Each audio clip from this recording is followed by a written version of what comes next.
যুক্তরাষ্ট্রের ফ্লোরিডা অঙ্গরাজ্যের টেম্পা শহরে আগামী 24 ও 25 অক্টোবর অনুষ্ঠিত হতে যাচ্ছে ৭ম ওয়ার্ল্ড ফেয়ার অ্যান্ড ফেস্ট। বুধবার সকালে ঢাকা রিপোর্টার্স ইউনিটিতে আয়োজিত সংবাদ সম্মেলনে এ তথ্য জানান আয়োজকরা। এ সময় তারা আরও বলেন, আন্তর্জাতিক এ প্রদর্শনীতে অংশ নেবেন বিভিন্ন দেশের কূটনৈতিক, সরকারি প্রতিনিধি, ব্যবসায়ী ও তরুণ উদ্যোক্তারা। নানা দেশের পণ্য, সেবা ও উদ্ভাবন উপস্থাপন করা হবে। বিশেষ গুরুত্ব দেওয়া হবে বাংলাদেশের পোশাক শিল্পকে। দক্ষিণ আমেরিকার বাজারে চিলি ও ব্রাজিলের ক্রেতারা অংশ নেবেন। এ মেলায় ব্যবসা ও আন্তর্জাতিক সহযোগিতার এক মিলন মেলা তৈরি করবে।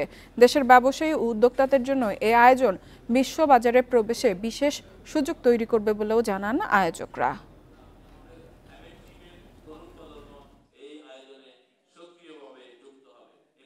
8 বিলিয়নের মার্কেট কিন্তু আমাদের ইউএসএতে।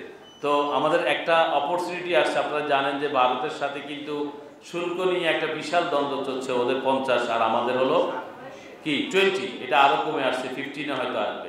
এই গ্যাপটার জন্য আমাদের একটা বিশাল সুযোগ আসছে।